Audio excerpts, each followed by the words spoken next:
That's new. That's weird. Now I have to I've got to let it know I want to continue. Wait, what? Yeah, there's a Oh, did you hear the lady? yeah, and then a little window popped up, and I had to say, yeah, I'm okay to continue. That's probably a security setting that I could change. They I probably hope heard so.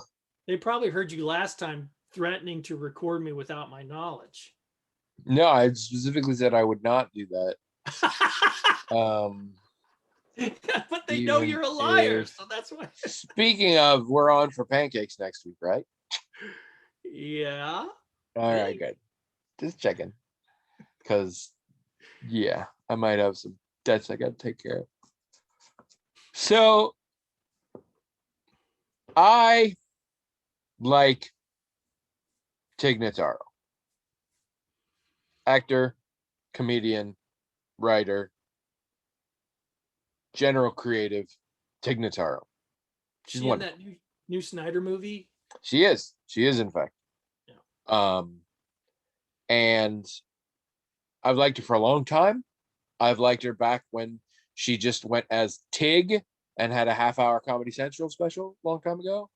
I have seen her live once. I've seen her twice, but COVID canceled it. I enjoy her quite a bit. I want her to make more stuff. She's a good comedian. She's a good actor. I like the stuff she comes up with. Everything I have seen indicates that she's a cool person. I love her. She's way up there. I don't know that she's in like the top scant handful of like my favorite comedians of all time or my favorite actors of all time, but she's up there. She's up there. The people who are my favorite, just few actors and comedians of all time, I do not love as much as the entire internet appears to love Tig now. Hmm. Like, people are losing their minds. And I kind of don't get it. She was the best part of that movie. That is not saying much. And even then, it was like 5 minutes worth of the movie that she was in. It's very, very weird. Everybody's just, I mean, fucking Penny Arcade, the white guy video game comic strip online, did a comic strip based around the idea that now that we know we have the ability to put her into movies after they filmed, that it's bullshit that she doesn't play every character in every movie that comes out. And I understand there's her hyperbole there, but I'm just like, I thought I really, really liked her, but not like most of the internet apparently. Wow, interesting. So yeah, but I still like her a lot. Yeah. Um, Hello everyone. Welcome to the Magical Talking Hat podcast. The only podcast in the world that was like gonna dedicate this episode to my dead father because I was like, I don't have anything else really to dedicate to him, and people are always doing that kind of shit. So I was like, maybe I'll do this. But then I was like, well, what's this episode gonna be about? And I was like, I don't know. And so then I was like, maybe don't, just in case it happens to be about shit like you would hate or something, or just it's just a bad episode. Like that's not a good one to dedicate. So don't do that. So not doing that. I'm Tony. And I'm William, and this is episode 532, which Tony just had to tell me because I I was was gonna late. say I absolutely believe you paused before saying that word just to make my blood pressure spike for like a half second. I'm like, you had one job and I did it for you, Yeah, I know. I know. I was late because I and was you were like, I was too well.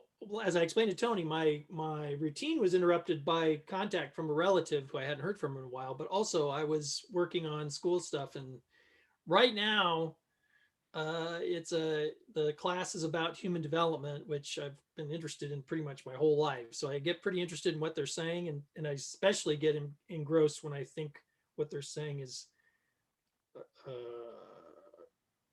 not entirely fleshed out, or even like if I feel like it's wrong. So in this case, it's I'm really confused by something they're saying, or they seem to be contradicting themselves on what the research says, and I'm having a hard time wrapping my brain around it. Did you have these situations in your undergrad? Oh yeah, all the time. Okay. Yep. Why did you ask? Because something about it, because, well, first of all, at least for me, this is the second time you've brought up this concept, like this kind of specific one, Oh, in this class. And there's a like, I'm not surprised, and I'm not, I mean, I obviously I can't say if you're confused or if they're wrong or whatever. I wouldn't be surprised if they were wrong, mm. but it also strikes me as like this is one of those things that just happens to William. Um, but well, and it's Oh, man. actually Trish and I were talking about this phenomenon just the other day. That I think is best typified by a person I used to work with, who shall remain nameless for this, who would always have printer troubles and would come to me because I was kind of support for that. Mm. And I would fix them. And they, like, there was never a thing where like, oh, you did this wrong, that's why this happened. Mm. Like, there was never anything that was like definitively their fault. But at the same time, I was like, this only seems to happen with you. And I'm like, I causation is not, correlation and causation are not the same thing, but I'm like, and so, but I wondered, because if you had said, actually, my undergrad wasn't like this at all, I would be like, oh, but yeah, Yeah, it was. I don't know what it is. I think I've experienced this firsthand with you before, and I don't know. I think your granularity of analysis is a finer grain than maybe the world. Well, And so, like, you're not wrong in these situations often. Sometimes you are, sometimes, but like, also no one else cares. Like, yeah, yeah, that's true. A lot of times it's like, no, like, it's not, nobody and cares about it. it's super tricky because you're like, why is it like this? And we're like, I mean, it is. You're right, but can we move on? It's like I guess you win, but none of us want to talk about this. Yeah, yeah. Well, of course, it's not about winning anything. It's just, I mean, if I'm confused about something, I'm genuinely confused. I'm not trying to prove anything. I'm just trying to get it clear in my own head. Because the thing is, I've experienced this my whole life. When I was a little kid, even, well, for example, I had to learn how to tell time and how to count money differently than everybody else I knew. Everybody else learned how to do those things according to the lessons that were taught in school. They knew how to do it, but I didn't. And so I was sort of behind everybody for a long time in those two skills because I didn't understand how it was being taught. I eventually had to figure it out on my own. Like I kind of remember when I thought, oh, this is how this works. Have And you ever been tested for any sort of neuroatypical tendencies, mm-mm, ADHD or any dyslexia, any of that jazz? mm-mm. Just, I think it's possible that some tests like that could result in something. It's possible. You definitely think different. Well, I mean, again, going back to like third grade, or is around the time I was noticing. I mean, I checked every single other kid understood this concept but me. And the way I finally figured it out was, and also multiplication. everyone else was like breezing through multiplication tables, and I just couldn't even understand what multiplication even meant. And what opened it up for me was I figured it out linguistically. Like 3 times 5 means 5 3 times, right? So then I realized, oh, money's the same way. It's like a quarter is, literally 1/4. All this stuff that everyone else had already figured out based on whatever lessons they'd given kids. I had to I figured out first, like I said, linguistically what multiplication meant, and then I could sort of reverse engineer back all of the stuff I didn't quite understand about counting money and telling time. Time was, it's 12 times 5 is 60. You see what I'm saying? And I figured all that out, and that's how I finally learned how to do those things. But they didn't teach it like that in school. They didn't teach it. I mean, I don't know how they taught it, but all the other kids understood it and I didn't. So I haven't really had issues like that since then. But as you've just pointed out, I have had issues with other things like this thing that I'm reading. And I'm just like, from an analytical perspective, you very commonly, and from a basic motivational perspective of others, like easily 60% of the conversations I've ever had with you are you saying, why are people doing this? Because it doesn't make sense that they would do that. And in every single case, like, and Gaia's Feast had to work really hard how to explain things to you, because all we just kept saying is people are stupid, William, which wasn't a good answer. No. Like in every case, it's like, no, you clearly understand the situation. And also you're not wrong, but you also don't get, because it was always things that, like, to the rest of us are like, yeah, no, that's how people are. And you're like, but why would people be that way? And we're like, I don't know, they just are. So yeah, I wonder if there's a thing in there, if there's some sort of neuroatypical thing going on. And if there is, and you found it, you can find all sorts of helpful things. There's a comedian I know in the UK who and she's a little bit younger than me, but she's like in her 40s now, I think. Just finally got her ADHD diagnosis and like changing her world dramatically. Well, when I watch home movies of me as an infant, my infant behavior seems odd to me. I mean, it always has. Whenever I've watched it, I thought, why am I behaving like that? It just seems really like strange behavior for an infant. Watching a lot of documentaries. No, I just seem very I mean, every time the camera is on, well, it might be in contrast. Okay, so my brother is almost exactly a year older than me, right? So you can get in all of the home movies where I'm like only a few months old, you can see this vast developmental difference, right? Because he's running around, he's dancing, he's doing all this stuff, and of course I'm just sitting. I'm barely able to sit up or whatever. Yeah. But even so, there's a contrast there. But even in that situation, I moved as an infant. I moved so slowly. Like whenever I moved, my head was just like moving like this, or I'd see my foot. You know how kids sometimes reach for their foot and they get fascinated with their foot.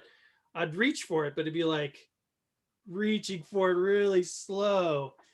And there's one where we're outside. I think we're at I think we're in Mount Rushmore, and we're there, and it's sort of it's not, I don't know if it's winter or if it's late fall or whatever, but they have these picnic tables, or like recreation tables, that are supposed to have umbrellas on them, but this is the time of year where they don't have them on, so there's just a metal pole sticking up out of it. So mom has me sitting on the table, and you see me sort of gradually and very slowly, I open my mouth and I just like put my mouth on it. But it's like, I've seen kids do this kind of behavior, and it's usually, I don't know, it usually doesn't look so lethargic. Yeah, that's what I look very lethargic as a baby. And also, mom said that when I was first came home from the hospital, I cried a lot. Like Scott didn't. He was very quiet when they brought him home, and I cried and cried and cried. And I was one of those kids that for a very long time can't sleep at night because he's crying all the time. And so these are all things that today someone might look at this behavior and go, something's not right with that kid. But no, I've never had any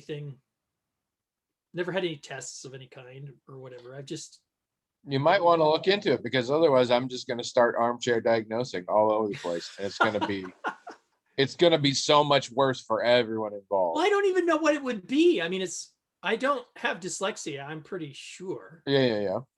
And I don't think it's ADHD. I don't know what it is. I mean, I like using neurotypical because I don't know enough nowadays to be able to do it. I mean, it literally could be a mild form of autism. I mean, that's possible.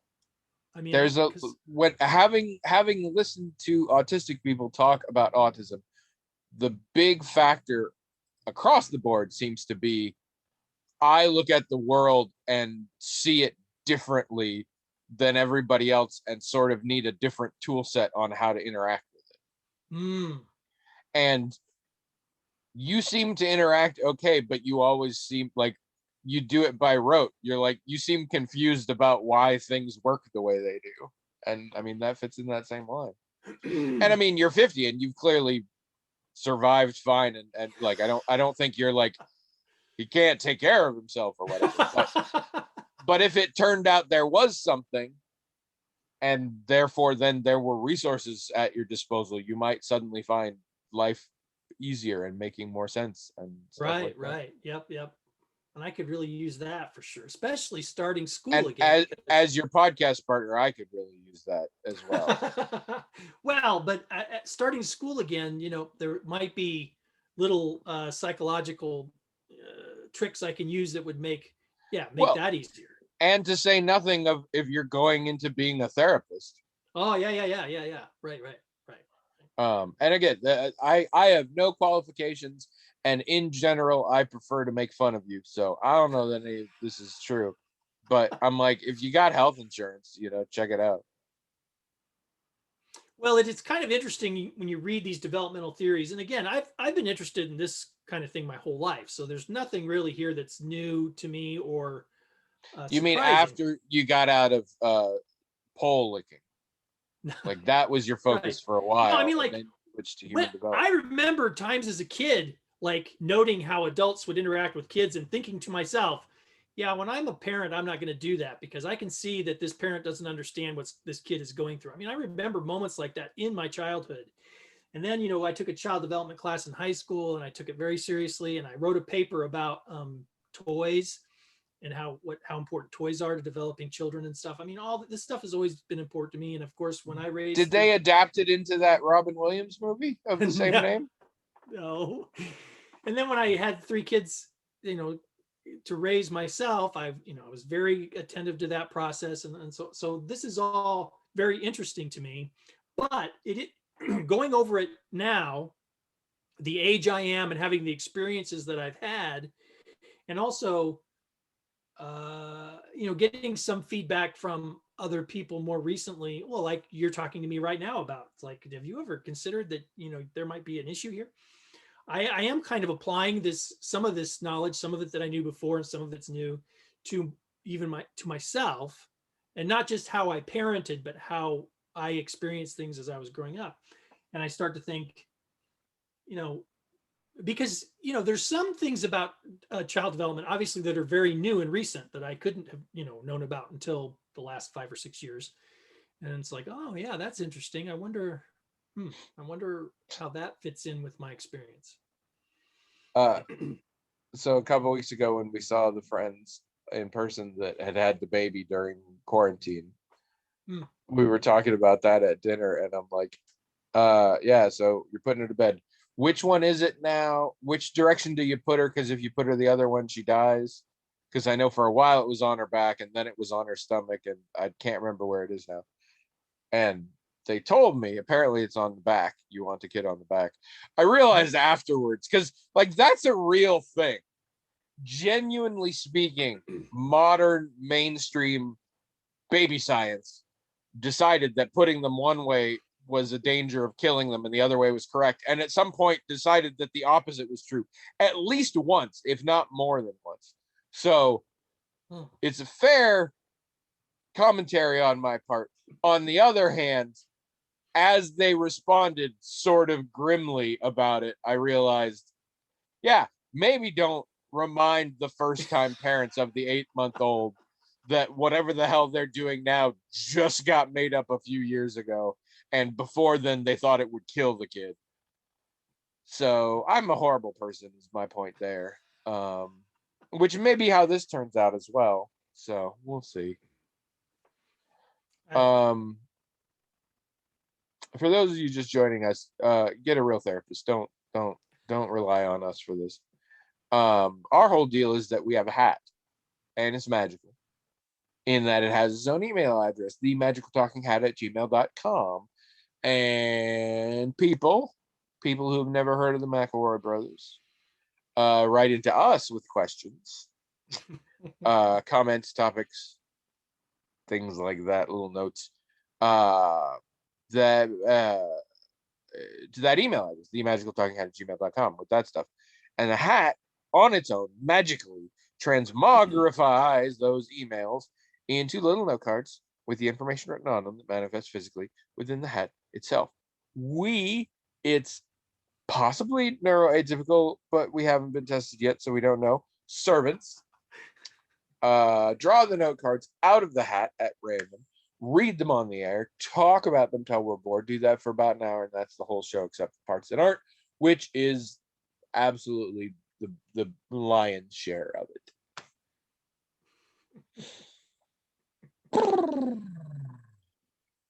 You know what I learned this week? Please tell me. You familiar with the concept of blowing a raspberry? Yep. Do you know why it's called blowing a raspberry? I have forgotten. I think I did know once, but I don't remember. I do. That's Well, what I learned. Tell me. No, I just wanted you to know I know it. No, it is, as with so many things out there, and I love this, it's Cockney rhyming slang. Oh, man, I don't know if I did know that. Raspberry tart, fart. You know what? I did not know that. I'm sure I didn't know that. I fucking love Cockney rhyming slang. It's the most insane linguistic thing ever invented. It makes no sense that it exists, but it's great. I think I probably heard a different explanation, and it's probably wrong. Well, and to be fair, mine was from a tweet from a British comedian who had just found it out themselves. So could be a lie, but it actually tracks pretty well with how Cockney rhyming slang shit comes up. So, I mean, sure, yeah, you're right. I love rhyming slang. It's because in most cases, you don't even say the part that rhymes, and I love that. Is you're like, this word sound like there's one I've heard this before, and this has shown up a few places. A Burke, to call someone a Burke. And you know, it's like, you dumbass or whatever. No, it actually means the C word. Oh. Because it's actually Cockney rhyming slang.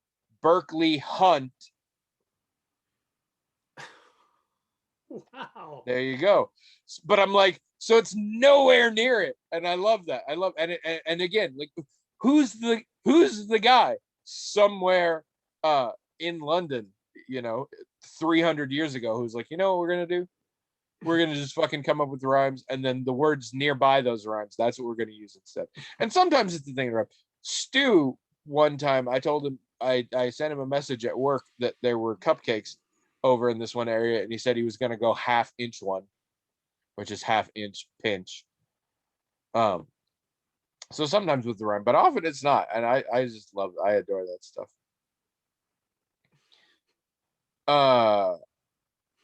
What'd you do this week?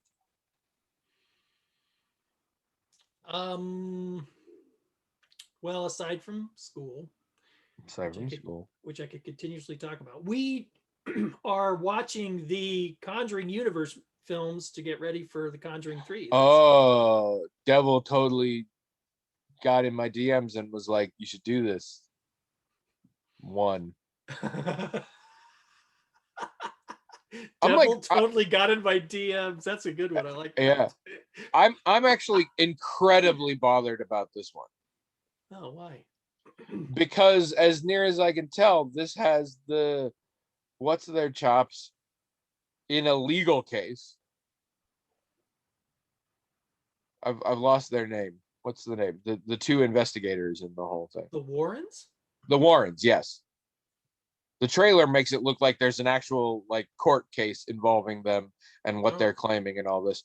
And here's the thing, as I have mentioned before, the Warrens are horrific, exploitative charlatans who have ruined lives to make a buck. Like in real life, they are horrible. At best, they're lunatics. But if they're lunatics, they're really lunatics. Much more likely, they are horrible, exploitative fakes who have just destroyed families and ruined lives, all in the sake of making a quick buck. And I hate that they're the heroes of this series of films. And I especially hate it if it comes to like a legal thing, because I don't think it's going to be a legal thing where they're like, "Oh, no, you were wrong. You're in trouble now." No, it's going to be, "Oh my God, they were like," at best, it'll be the court won't believe them, but they're really right. I mean, that's the thing.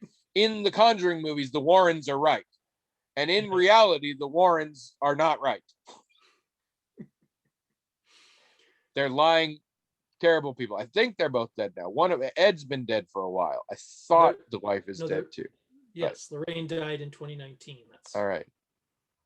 So at least they can't do any more harm. But yeah, that pisses me off about those movies. But they also feel very jump scary to me, which is not a thing I'm into. But it is a weird gap in my otherwise horror movie.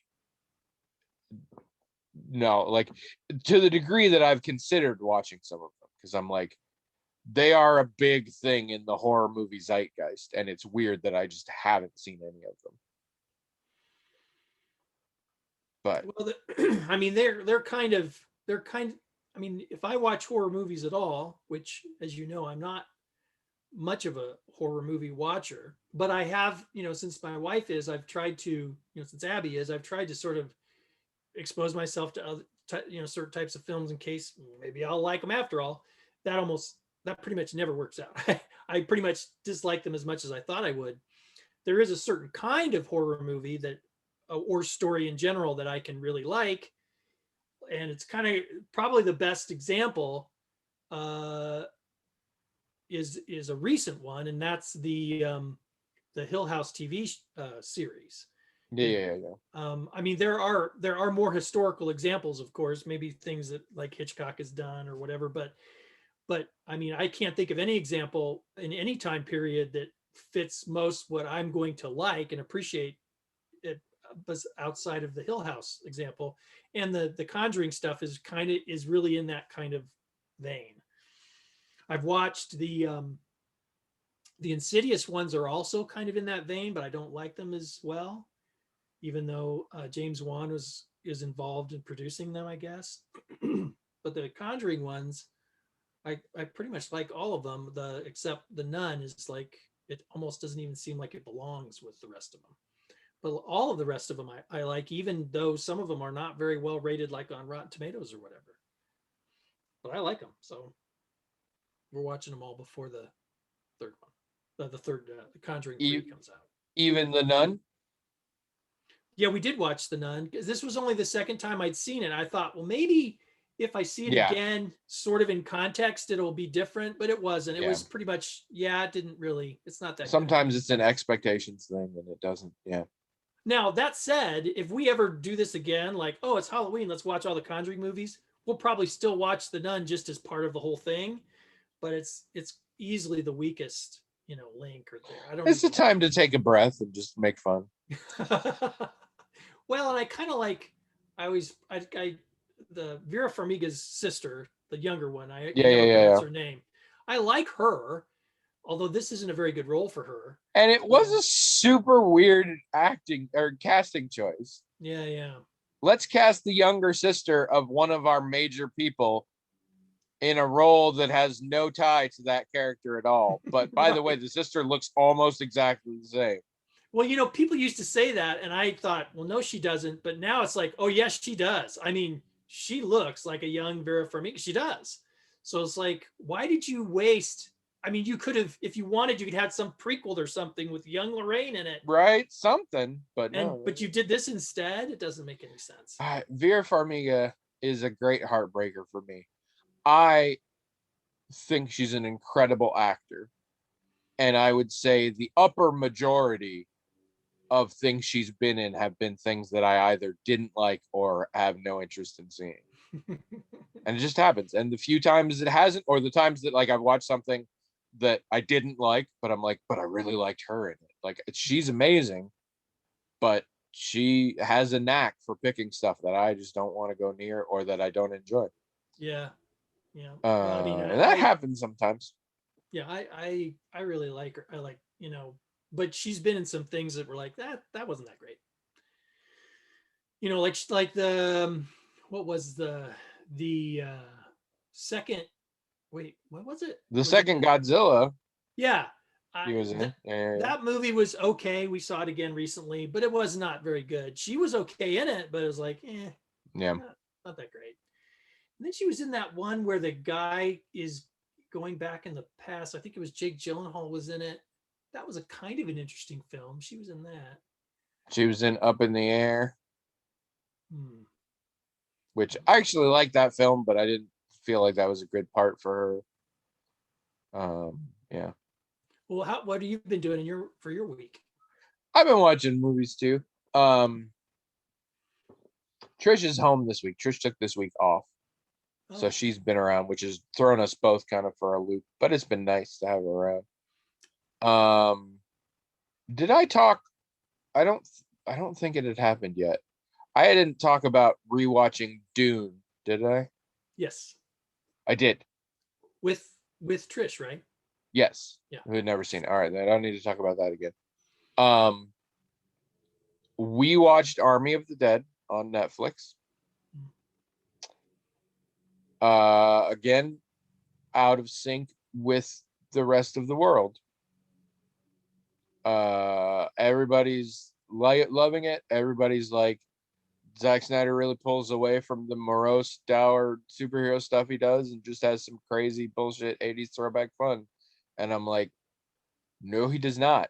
This is this is this is very much a Zack Snyder movie in all the ways that I hate. Um, Not the least of which is that it is long as fuck and has no reason to be long as fuck. I could edit an hour of that out of this instantly. And not only would it not be any worse, it would be better. Like I could edit an hour out of it and make it make more sense and have more impact. It's ridiculous. Mm. Tig Notaro is amazing in this. For those who don't know, Tig Notaro did not film this movie. This movie was filmed with a different actor and comedian named Chris D'Elia, who I used to be a fan of, and then I kind of was less of a fan of, and then some sexual allegations came out, and now nobody's a fan of him, including me. But they came out after the movie was shot, and the movie kind of a lot of big set pieces and shit, so it's hard to do reshoots. So they literally digitally put Tig in place of Chris D'Elia everywhere in the movie. Oh, I thought you were kind of joking about that. I had no No, idea. that's a real thing. Wow. And if you don't know, and then like if you watch it the first time not knowing, and you watch the second time, like be shocked because you can't tell. If you know beforehand, I could tell real like it's very sneaky how they pull it off. Like you can tell. And there's at least one spot where they forgot to reshoot or overdub one of the lines switching from he to she. But in general, it works. And also, just for me at least, knowing Chris D'Elia, I'm like, this is such. I can tell that this dialogue was written for him.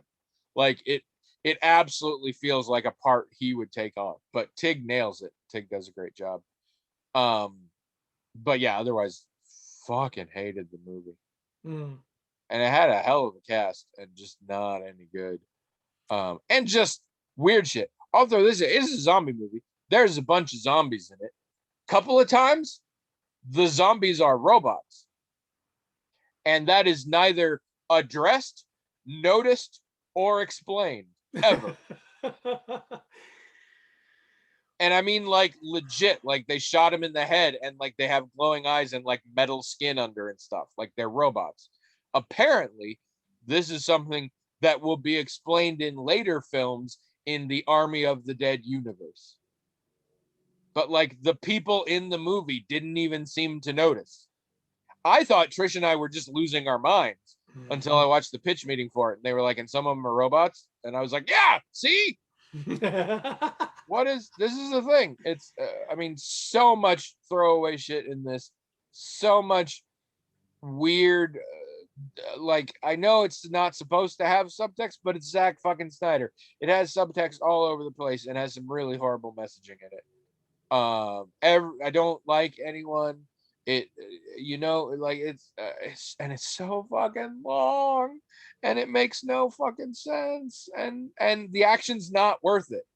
They're some kind of cool fight scenes, but they're not enough to warrant it. Like sometimes you get that in a movie. Well, like you talked about with Godzilla versus Kong, you're like the action scenes are worth the stupid human stuff. Yeah. Not true. Not true in this. Not true in this at all. And a whole bunch of people disagree. The whole world disagrees with me. Nobody's like, this is an amazing film, but everyone's like, this was fun. And I'm like, no, it was not. I'm very sorry to have wasted my time. My Abby is so against Zack Snyder. I don't think even the zombies get her to watch it. And you know how much she likes her zombie stuff. Yeah, Now, see, and I fucking hate zombies. So, when I but I saw also hate Zack Snyder. when I saw that Tig was in it, I thought, oh, well, maybe this is going to be worth watching. But I don't know. I don't know if we'll watch it. It tipped the balance into me actually watching. Yeah. So wait, I didn't know Abby was so anti Zack Snyder. Oh, yeah. I like her. I like her even better now. So does that mean she doesn't watch the Zack Snyder DC movies with you, or she just does because she loves you and she just sits there grinding her teeth? That last one. Well, Yeah. I mean, yeah, that last I mean, if for some reason Trish made me do that, that might ruin our marriage. I mean,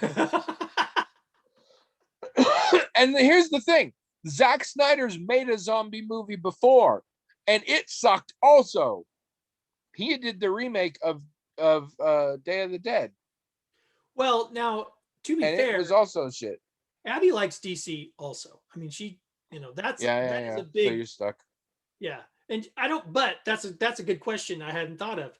Does she like zombies more than DC? Because if she does, then she actually might be interested in watching this. But I don't Possibly. think I don't know if she does like zombies more than DC. Did you make her watch Sucker Punch? Well, I didn't know. We did watch it, but I didn't make her watch it. I don't know why we watched it actually. We didn't like it. It didn't seem like our kind of thing. You know what? I think someone suggested. Someone said, "Well, it's not." Someone said it's not really what it looks like in previews or whatever. But then it was exactly like what it looked like in previews. So and to the degree that it wasn't, I wish it had been. Yeah, I think we somehow we got the but message. That's been coming up recently. Apparently, there's such a thing as the Snyder Cut of Sucker Punch, because apparently he also had to. Well, not that they really exist, but he had to make changes he wouldn't have made because of the studio and whatever. Well, okay. So I mean, we watched the whole Justice League thing again. We want to see more Gal Gadot as Wonder Woman for one thing, and as I explained, it was only better in a very specific way of context. It wasn't better in this is not thick with Zack Snyder BS, because it still had that. I mean, it was still bad for that reason. Yeah. If you don't like Zack Snyder garbage, you're not going to like this. And it had the benefit of having 4 hours that could put stuff in. And let's be totally honest, all this, it was my vision all along, bullshit aside. It had the benefit of knowing what people hated about the first one and being able to fix some of those things. Right. Right. Like, I don't know how to break it to y'all, except I think I've done it before. George Lucas did not have 9 episodes in his head when A New Hope came out. Nope. Not even close. I mean, he did have an idea that he was starting in the middle of his vague idea, but it was still a vague idea. And he just put And that chapter stuff at the front because that's what he was used to seeing at the serials, and he thought, "Oh, this will be cool." well, So, except it wasn't in the first run, was it? In 77, it didn't say chapter 4. I believe it did. In 77, I thought it was just called Star Wars. No. I don't think A New Hope came around until later. No, I'm pretty. I mean, I'm I'd pretty, absolutely defer to your Star Wars to expertise. begin with, I'm pretty sure they did call it A New Hope, but if not, they at least called it Chapter 4 or whatever, because that was kind of a big deal even at the time, when I remember it. Let's see here, because I have the annotated screenplay right here. I don't believe it. It's a liar. What? Tell me what Wikipedia says. Then I got you. Oh, well, and since this is annotated, maybe everything is, because he even wanted to get rid of, like, he didn't even want people to be able to watch the original cut, the original theatrical cuts. Like, he wanted to get rid of them. Yes, I know. That's weird, right? Oh, yes. Especially given some of the speeches he made in actual court depositions, talking about how once a movie was made and was out there, it was out of the auteur's hand anymore. Yeah, I don't. He literally there's film of him giving speeches basically decrying himself years before he became like straight up. Like, yeah. I don't know. It's like what I remember as a kid was it saying something like chapter 4 or part 4 or whatever. It could be the New Hope thing was added later, but I kind of remember that too. But it could be one of those, your memory sort of fills it in. Well, I was born the year it came out, so my memory on that time period is a little fuzzy. It definitely said. And also, I deferred to your expertise in the subject. So anyway, we should draw a question, or else this will be forever. I didn't mean to mess up your.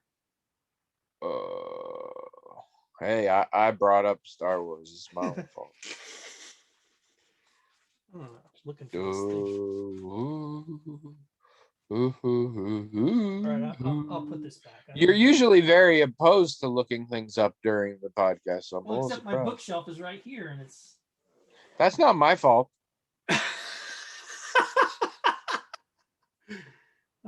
You put it there. I know. It's got so many cool books. All right. Too. This is from Craig. This is a question that has been a long time coming. Okay. Have you discussed exploding head syndrome yet? If not, please do so. Do you really want me to do this? Because I don't have to waste your time talking about this. I mean, for starters, it's not me. It's Craig. I know, but okay. Here's the thing. Well, okay. As you recall, you said it, and I was like, what the fuck? That's insane. Tell me about it. And then you did, and I was like, okay, it's not that interesting. But you just did that for me, not for the listeners. So the listeners are still in the point where they're like, what the hell is this? Oh my God. They're going to be disappointed, but they need it to know. Okay. They can't just go through life like thinking we just didn't tell them about a really cool thing where your head blows up. So as disillusioning as it's going to be, I feel like they deserve. It's kind of like explaining a magic trick. You're like, oh, that's all. And the real answer is exploding head syndrome is kind of a boring thing that had a really good PR person working on it. The branding is solid. Yeah. Okay. Well, some people, and I'm one of these people. Now, when I talk about this, I'm mostly going to be talking about my own experience. Like, if you look stuff up online, it might be a little different than what I'm saying, but understand that not everybody experiences this phenomena the same way. So I'm mostly going from my experience. But one of the things that's fairly common, if you do look it up, is some people, when they're usually as they're falling asleep, that's usually when it happens. I think it's happened to me some other times too, but usually you're falling asleep, and you will have oh god, it's so hard to describe because it's not an auditory hallucination as I understand them. Auditory hallucinations, like visual hallucinations, are things that you think are happening out in the world, right? You think you heard it out over there or whatever. This is a thing you hear, but it's more like, you know how when you plug your ears and you talk, you kind of hear your voice as it resonating inside your head? Does that make any sense? Do you know what I'm talking about? Yeah. Okay. You're just saying it sounds like it's coming from inside your head. It sounds like it's coming from inside your head. That's right. Your ears don't really hear it, but they kind of do. I don't know. You just hear it in there. It's like you know that it's coming from inside your head. I mean, there's the headphones that you put right here and they vibrate through your bones. I mean, there's a lot of audio stuff there that's not your ears. Sure. So, and it can sound like lots of different things. For example, it can sound like a voice.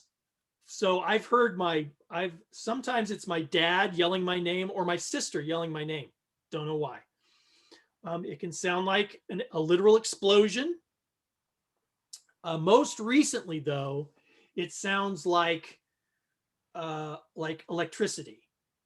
And I've actually been able to find sound effects that sound like it. Like it'll go zzz, pop, like that. Like electricities can do. Like a Tesla coil. Yeah, it'll be just like that. Except you can almost feel it and not just hear it. But you don't really feel anything. It just sort of, I don't know. It's just a sound that's in there. And some people who report having this experience, they also report going through, certain stresses in their life. Like there's something is causing anxiety and stress in their life, and that goes for me. Most of the time, this happens. Something stressful's going on. And the most recent, I actually texted you or something, or emailed you the last time it happened. You did. How long ago was that? It's not. It's been I don't remember. It's been a while. It's been a few weeks. Yeah. And I don't think it's happened since then. But it was when it happened, when I texted you, this was like, I know for a fact school hadn't started yet, but I'd already applied and I was thinking about how I was going to apply. And it was specifically when you were trying to get to sleep, you would get it. Yeah, right. So, and some people experience something when they're about to go. Like another thing I've experienced when I'm about to sleep is like I'll start having a dream about falling from a great height or something, and then I'll jolt. About the time I'm supposed to land, I'll jolt awake. I get that. Well, mine's usually I'm dreaming and I slip in the dream, and my body goes like this, and I wake up. Right. So it's really that kind of thing. It's just instead of being you jolt awake or whatever, you're kind of brought awake by this sound that seems like it's coming from inside your head. And because it's called syndrome, I'm guessing that means they don't have any idea what's causing. Yeah, they call it a syndrome because, yes, they don't know, and they're like, this happens to people. We don't know why, or if it's the same thing, or we have proof it happens. Right, and they also suspect that there's like several things that are go along with it. It happens for maybe several different reasons or whatever. Now, when I've researched it, I've discovered that a lot of people that experience it are really troubled by it. Like it's a thing that people will go into the ER for. It's like, oh my gosh, I had this experience and it's really scared me. But it happened to me several times without me feeling particularly anxious about it. I don't even know why. I think actually I finally found out what it was called and all this other stuff completely by accident. Like, I have that. Yeah, somehow it came up in some feed or something, like, oh yeah, that happens to me. It's like when I found out that nobody's ears roar when they yawn. Oh yeah, mine don't. Nope. It's like only like a third of people, and for some reason, most Mm, of the people I know, it's not a thing. It's a like I yawn and I can't hear, and that I've always been thrown by this. I assumed everybody had this, mm. and somebody would be saying something, and I would yawn, and I would miss part of it because this roaring was happening, and I'd be like, "Sorry, can you say that again? I was yawning." And sometimes they look at me really weird when I say that, and now I understand why. I spent like 40 years thinking this happened to everybody. Yeah, that's exactly what it was like. I kind of accidentally go, "Oh, okay, so yeah, this has happened to me." Yeah. I think I think when I was a kid, I had so many experiences that I decided even at the time were like fake, like I just imagined it. And I've even talked on the podcast very early in the podcast. I talked about these experiences I had that were very powerful psychological experiences that some people might have interpreted as supernatural, but that I didn't. So I'm really used to having experiences that are weird and not really thinking This anything. whole podcast is fake. I died 25 years ago on this very night. So yeah, I'm not really used to making if I have some kind of mental experience, I don't really usually think very Yeah. much of it. I just I think, do want to rescind what I said about them having a good marketing and branding department. Now that I realize they could have called it talking head syndrome. talking head syndrome. Yeah, because you said sometimes it's a voice you hear. Oh yeah, it is sometimes. Yep, That's a way cooler name. it is. Yes. It's awesome musical group. It's uh a thing that we get on the news a lot now. Like it's funnier and it's cooler. Like totally. Yeah. Yeah, I Talking never. head syndrome. It's almost never a voice anymore. Although, And then everybody be like, well, yeah, my head talks. What are you talking yeah, I don't. It hasn't happened for a while, which I think is a good sign because it means I'm probably less stressed out about whatever. I'm probably about? sleeping better. So it's probably a good sign it hasn't happened. I would say in general. But there The was a less your time there. the less your head explodes, the more the better. There was a time there where it was happening like almost every night. At least one. I'd have one episode where I was just about to fall asleep. Then I'd have the exploding head thing, and then I'd be awake for a little while longer. But I it's not mean, been too there have been times in your life where I've had exploding head syndrome because it was so stressful. Like, yeah, no, I get it. bad. So I'm sorry, Craig, that it's not probably nearly as interesting as you thought But it was now going to you know. Like, yeah. I mean, they've all been sitting wondering because I know how I felt before I knew it. Then you told me, I was like, eh. But yeah, it's interesting nonetheless. I did forget to mention earlier last night. I made Trish watch the original Black Christmas, the 1974 film with Olivia Hussey and Margot Kidder and Andrea Martin and a bunch of people. Uh, Arguably the first ever slasher. Hmm. And has a lot of things in it that became tropes in the slasher genre that that show up for the first time. It's arguably because the first well-known mainstream success slasher movie was Halloween, and Halloween got it. They got their Carpenter got his inspiration from Black Christmas, and in fact, Halloween was meant to be one of like an anthology. He imagined an anthology of films, and the first one is Black Christmas at Christmas, and then this was at Halloween, and then there would be other ones, and that didn't happen though. like Twisted Easter and Yeah, exactly. Uh, uh, Thanksgiving, which is actually a movie. Like you could do it now, but um, and it's like Trisha's like, is it a good movie? I'm like, it's not. It's a 1974 low budget indie Canadian horror film. Like, it's a good one of those. It's arguably the best 1974 low budget indie Canadian horror film. is it supposed to be funny? Did you No. say Andrea Martin was in it though? Yes, an incredibly young Andrea Martin. Hmm. not funny at all. And then actually when the really shitty 2006 remake, she came back as the sorority house mother in that one. Oh. And then they made a 2019 remake that went in a whole different direction, but apparently it was not bad, but I don't want to see it. But this one, yeah, no, she's just a baby. I looked her up. She did a couple of like low budget horror things before she started it, like before SCTV and all that. Hmm. Yeah, it's really weird to see her like college age Andrew Martin. But it not only, yeah, you get a lot of things from it. There are a lot of things it did well that the genre went on to do horribly. Like there's a lot of shit in the beginning that is way better. It's also kind of feminist in its, I mean, for what it is and for its time. No sex or nudity in the whole thing. And there's a bunch of the women who are the primary cast have a surprising amount of agency and are frequently at odds with the male characters in the movie. But the movie is very upfront about the fact that the male characters suck / are wrong about most things. And so it does it really well. And there's like weird shit. Like part of the plot line involves getting these obscene phone calls. And the first one is very dirty. It's just all the sex talk or whatever. And in most films, this kind of thing gets sort of played off as like a joke kind of whatever.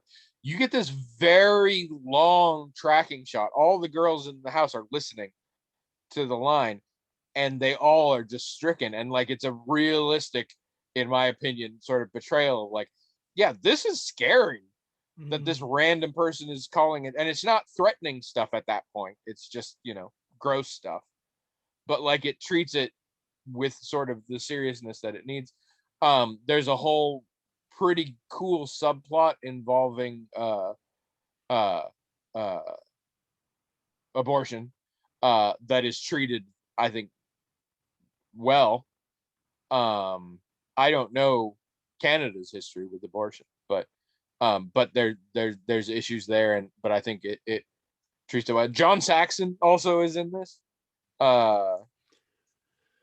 It's a heck of a movie. You're gonna have a hard time finding it. It might be on Amazon. You can buy it if you've got Shudder. It's there, and I think one of the weird streaming services that's free but with ads or whatever has the broadcast version, and I cannot believe what that looks like because although there is no sex or nudity, there is a ton of swearing and a fair bit of violence. Go figure. So anyway, check that out. I'm sorry to not end on exploding head syndrome, but I did want to throw that in there because I watched it again and it's impressive. It's impressive for what it is, and it makes sense as a progenitor to the slasher genre. Interesting. More people should learn from it. If you've been killing people in the sorority house lately, let us know about it on the blog, magicaltalkinghat.com. We got some really good discussion about lemon lime soda and things a while back there. I learned about new ones I hadn't known about. So get on and tell us about your personal experiences with heads exploding.